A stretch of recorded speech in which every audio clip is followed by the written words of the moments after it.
Video games? Unfortunately, sex is not protected free speech. Yeah, we can try to change that, but that's a big fight, I don't think. It's not entirely true. If you pay someone to have sex and videotape it, it's protected free speech. So if someone can close the doors and turn off the lights, we're about to... Yes!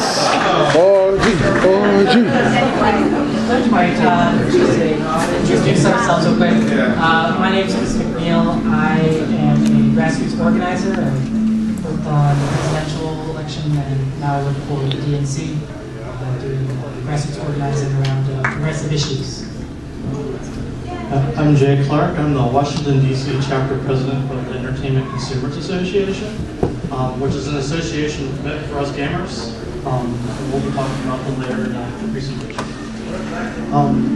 First thing we want to cover is we have a big fight. It's all image. The media says one thing, they do things. They think we're totally different. We have stereotypes to fight against. We're going to show you some of these videos of what the media actually says about games and how they harmful to everyone. There's a couple different videos here. One from what the press is showing you gamers are, and then what the media is showing gamers are. So here's this is from CBS. This is Katie Couric talking about Manhunt 2.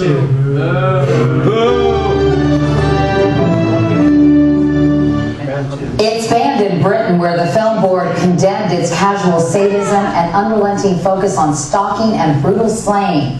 But here in this country, Manhunt 2 goes on sale tomorrow. What sets this video game apart is that the player can become physically involved in the acts of violence. Rather than just pushing buttons, the player actually wields a knife, an axe, a glass shard to stab an opponent. The game has been rated M, meaning you have to be 17 to purchase one, but retailers have been known to sell to underage kids, and some of the game is already online. We talked with Jim Steyer of Common Sense Media, who said that research shows violent games can cause kids to act more aggressively and accept violence as a part of everyday life. So if you have a child who's a gamer, discourage this form of quote-unquote entertainment. Too much time playing video games is hazardous to their health, and with this latest entry, may be hazardous to the health of others too. That's a page from my notebook. I'm Katie Couric, CBS News. She has the right to say that. She has all the rights to say that. In fairness, that wasn't really that true. All right, so here's another one.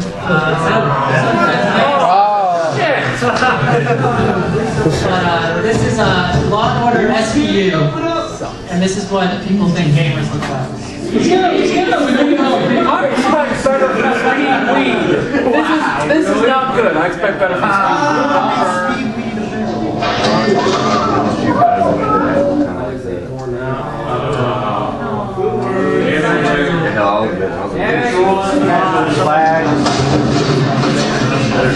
Mr. Mrs. Samansky, show yourself!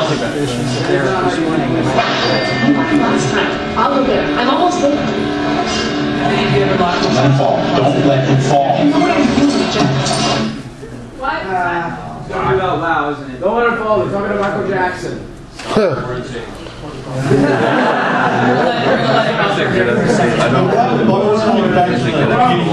Video. I don't know if anyone noticed, she says, if any of your children play this game. Oh yeah, but it's also completely fine. Yeah, I mean, but no, adults don't play video games from the media. It's a children's toy. Yeah, that's one of the first things we need to fact. The average gamer is 34 years old. Exactly. This question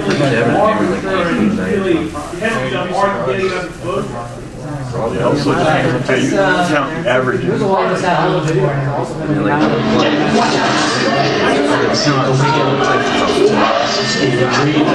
I got it. Sean, Caleb, Mommy's coming up. Caleb's hands are slipping. Like, I don't know that. Get up.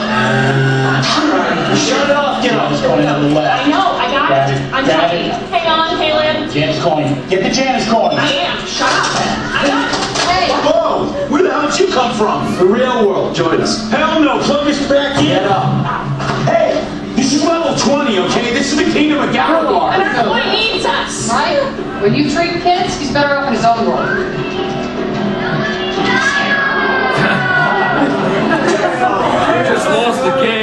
Joyce, you let me out of here, please. I gotta get back. Games really got you by the balls, huh? No, look, I am not an addict. You're sweating, and you stink like you haven't bathed in a month. You're a junkie, Joe. No, I can quit anytime I want, all right? Amber's the one who's got the problem. Amber's the problem. Me and Jeff met online last year. An Xbox tournament hosted out of South Korea. He had the cutest avatar. Turned out to be a little We started playing 24/7 back in May, after I got my settlement from the city. For what? Amber got hit by a bus. We were on our way to Best Buy to get in line for the release of the new Ever-Earth. Oh man, the sound her head made when it bounced off the sidewalk. Only you felt that kind of pain for your child. No, Caleb's gonna be okay. He's got it. All right. We won't watch the rest of it. Exactly. So I saw that guy here. For someone who doesn't know who a gamer is, what gaming is about, this is what they think gamers are.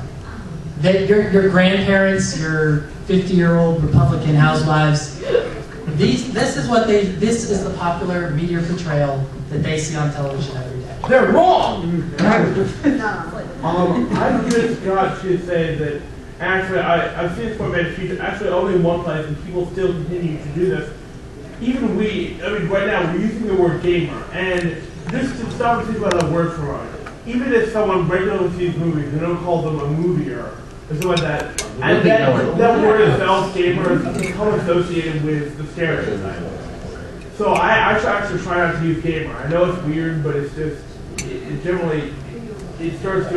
so closely associated with stereotypes that it's become a social word. I actually want to follow up to his extra credits on the Escapists. Actually did an episode on that. And, really, they're right. It has no value except for the stereotype associated with it, given to us by a very paranoid, very small-minded mainstream media that doesn't accept or even understand video games. When we talk about words, specifically words like gamer or things that get assigned to subculture, they can carry negative connotations, and that's just part of the semantics of language. But I think it's all in how we as gamers that are assigned this title use that word as well. Like there's this whole movement of people like I consider myself a fat activist, I'm a fat person, and I self-describe myself as fat in a positive way as a way to take the semantics of that word and rearrange it. And I think that gamer is at the level right now where it can go either way. It's still such a new medium and it's such a new word assigned to this media that we have the power as the people that are kind of like lumped into that word, into that subculture, that we can assign our meaning to it. We can change the semantics of it. We don't have to allow it to be negative. We can take it as a color, we can take it as a power word. Woo! Got it.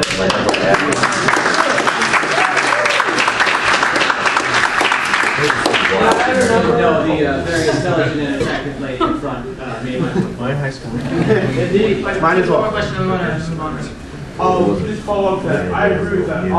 To actually rephrase what I'm saying, it's part of it is that when we act really proud about it, that isolates us.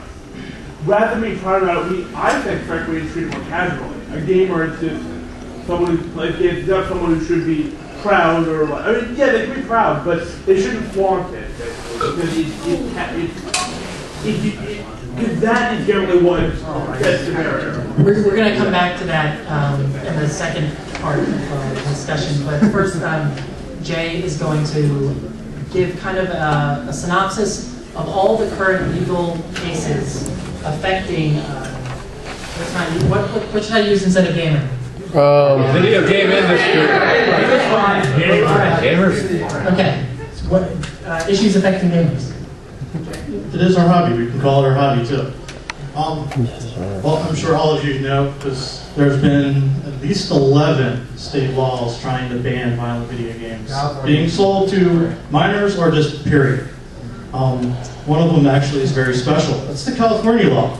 Oh yeah, I it's heard the law about that went to the Supreme Court and is still in the Supreme Court as they're debating whatever they're doing in there now. This law is actually a little different from the rest of the states who tried to pass a law, and that it's trying to prove that violent video games is harmful to minors. on the same scale as obscenity and sexual acts are harmful to minors, and that way they can't be protected. That is basically what they're trying to get this law. The problem is with this law, it's vague. What is violence? Well,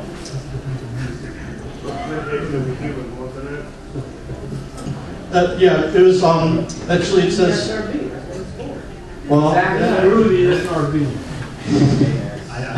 we need the SRB. But the law of violence, and actually I have it here somewhere, let me see if I can find it. The actual definition of violence, because they did state it. And actually now it's not going on. Actually, yeah, I'll just keep on going. Now this is very important, actually, the Supreme Court law, because if it goes in our favor, we don't have to worry about any of these laws ever again.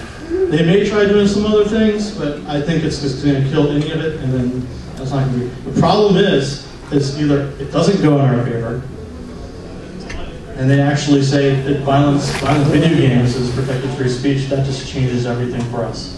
The best case scenario, California is the only one who wants to make a law. Retailers in California will actually abide by the law, and they'll have a special section. You'll feel seedy like you're going into an adult bookstore to buy a video game. The problem is we know no one's going to do this 100%. Someone's going to slip through, someone's going to have a bad day and just going to say, yeah, here's your game or your credit card, thanks, and it's going to be a 17-year-old, and that's going to ruin it for everything else. The worst case is retailers won't stock the games. Since they won't stock the games, the developers won't make the games. They're going to make it a true child's toy, because that's all they're going to do if they're going to, and then, you know, as much as I like Mario, I like my Call of Duty and all that stuff as well. So, yeah, I want to keep on playing this type of games as I get older. November 2nd, we had the oral arguments of the Supreme Court, and I was actually outside the rally from the ECA sponsored. And I do have some notes on the oral arguments, because a lot of them surprised me. Going into it, I thought it would be a 5-4 decision. Four of the justices will say, we need to ban them. After reading the oral arguments, I like to say it's probably either be unanimous, they're going to go for it, or 7-2, and the two people are going to have some argument going in there. But here's some of the interesting key points out of this. Justice Scalia chimed in during the presentation, asking the state of California's representative to define exactly what a deviant, violent video game is. Is playing something, is playful adding. Some of the Grimm's fairy tales are quite grim, to tell you the truth. Are you going to ban them too? Oh, I read about that. Yeah. So he already realizes that they're singling out a certain form of media. The next one. I'm sorry I don't have the justice who stated this, but one of the studies, the Anderson study, says the effects of violence is the same for a Bugs Bunny episode as it is for a violent video game. Adding, so you can legislature now, because in that study it says we can outlaw Bugs Bunny. I don't think they're going to outlaw Bugs Bunny. I mean, he's been, what, 75 years, 80 years now? You know, if there's anything, we've just seen that cartoon violence hasn't added anything to the civilization. Why would video game violence be any different?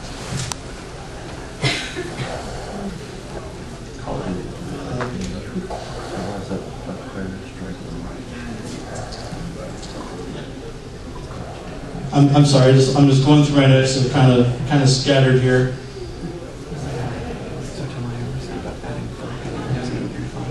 That was Kagan. Yeah, I mean, there are a lot of things in there that they started picking apart, like why our movies aren't, why aren't books, cartoons, TV, which makes me think when their report is due, which will be sometimes between now and June sometime. I can't remember the exact date. Hopefully we'll get it sent to them later. You have a question? First, just quick. It looks like they're in our favor right now, doesn't it? It looks like they are in our favor right now. As I said, I'm predicting, and this is just my opinion, a 7-2 decision. Just based off what I read, and the two will probably not make a strong case, but they probably have something to add about it, and that's probably the only reason they're going to be going against.